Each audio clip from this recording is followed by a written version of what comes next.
सर मैं अपने हालात पर गाना गाना चाहता हूँ। अगर गाने से कुछ गलती हो जाए तो माफ कर दीजिएगा। दादा तो आज तो आपको श्रीनगर इधर ही दिख जाएगा। बट तेरे को गाना अच्छा गाना पड़ेगा।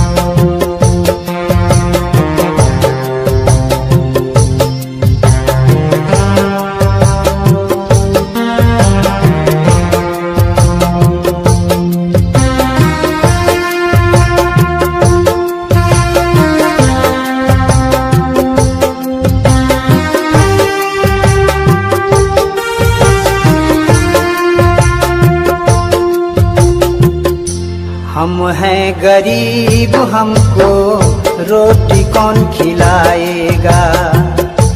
हम हैं गरीब, हमको रोटी कौन खिलाएगा।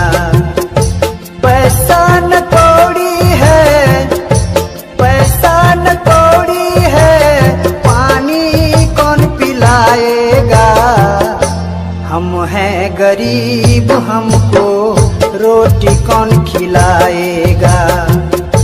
हम हैं गरीब, हमको रोटी कौन खिलाएगा।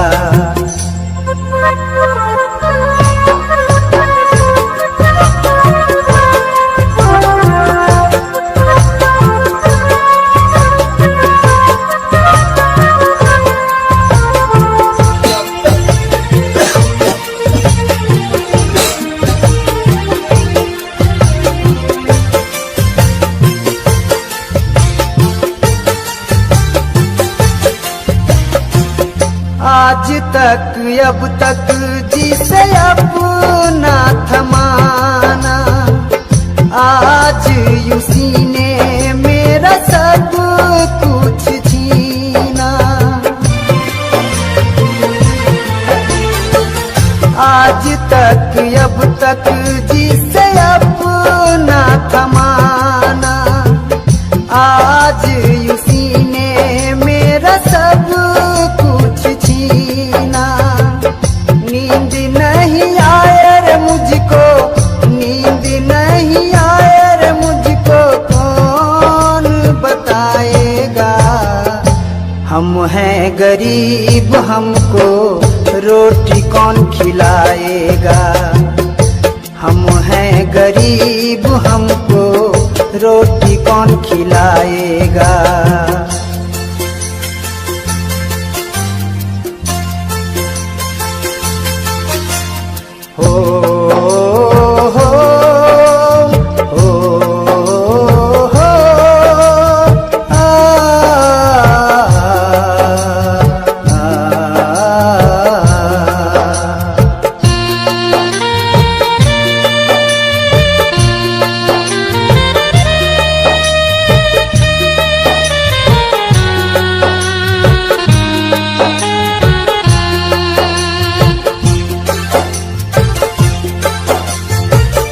मैंने जिंदगी में अपना सब कुछ खोया। आज तक अब तक मैंने कुछ भी न पाया। मैंने जिंदगी में अपना सब कुछ खोया। आज तक अब तक मैंने कुछ भी न पाया। दिल मेरा रोए रे बंधु, दिल मेरा रोए रे बंधु, दिलासा कौन दिलाएगा। हम हैं गरीब, हमको रोटी कौन खिलाएगा। हम हैं गरीब, हमको रोटी कौन खिलाएगा।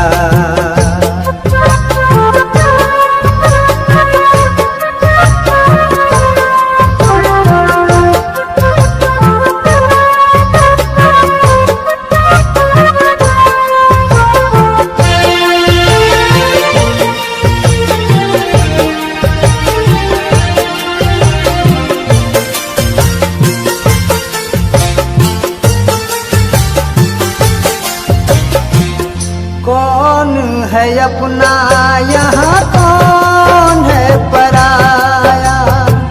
जिसको भी देखो वो है अपने धुन में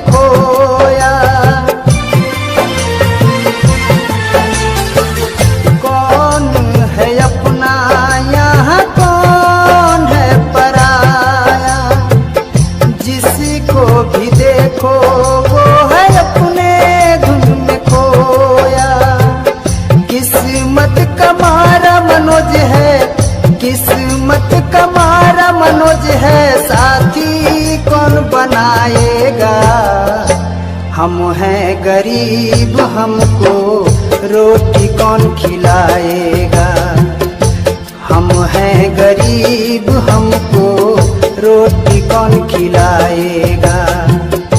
पैसा न कौड़ी है, पैसा न कौड़ी है, पानी कौन पिलाएगा। हम हैं गरीब हमको रोटी कौन खिलाएगा। हम हैं गरीब हमको रोटी कौन खिलाएगा।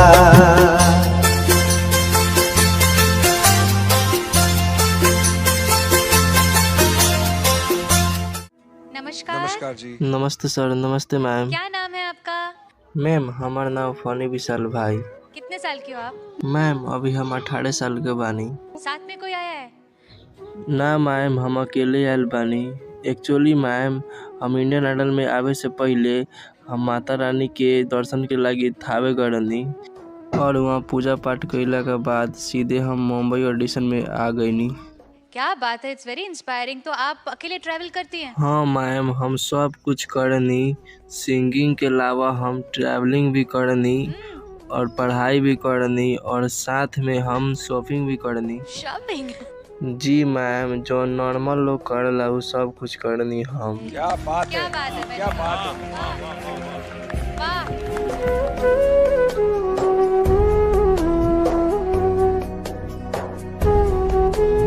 सर हमरा आँख से सर दिखाई न देवला सर, हम अंधा बानी।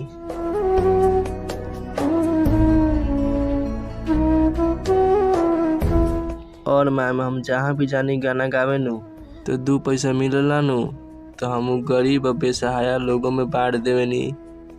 वो लोग भी अच्छा से रहे और अच्छा से खाना खाए। वाह, क्या बात है। मैम सर लोगों के कहना बा कि जेकरा आँख से दिखाई ना देवेला और चलो ना जाला ओकर सपना पूरा ना होला, मगर ई गलत बात बा मैम सर।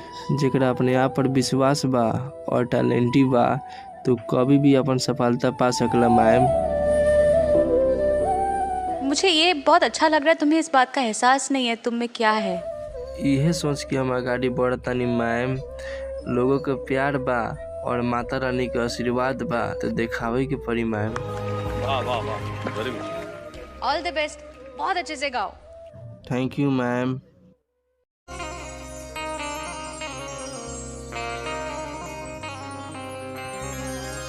आइए जे भी भोजपुरी जाने वाला बोले वाला बा वहाँ लोग इनके हमारा तरफ से बार बार लोग बोल लागो तनी। ए भैया कमी वो चीज के महसूस होला कि जौन चीज वो आदमी के लगे ना रहेला। जैसे रोशनी में चलतानी एक बा एक अंधेरा आ जाई तो रोशनी के कमी महसूस होई कि वो रोशनी में से हम काहे हट गई। वहींगा भैया हम अपना दिल के दर्द सुनावे के चाहता नहीं कि असरा के फुलवा झरी जाला जियरा आँख विनायक लाला की जाने का होई कोई सन इह जहानवा में विधना ज्योतियों ना दिहले बा और नयनवा में।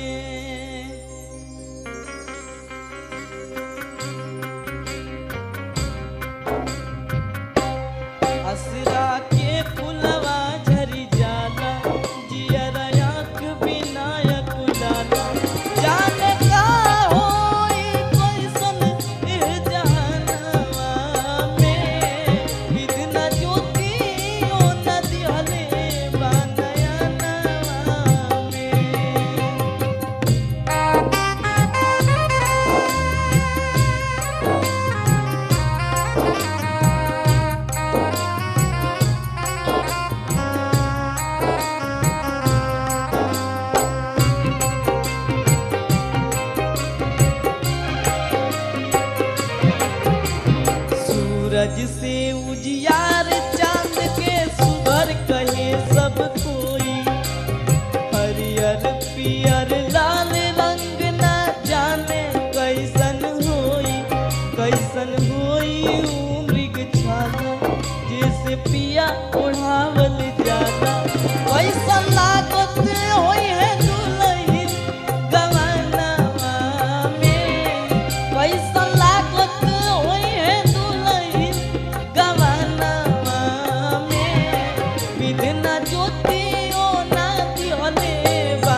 के फुलवा झरी जाला जियरा आँख विनायक लाला असरा के फुलवा झरी जाला जियरा आँख विनायक लाला जाने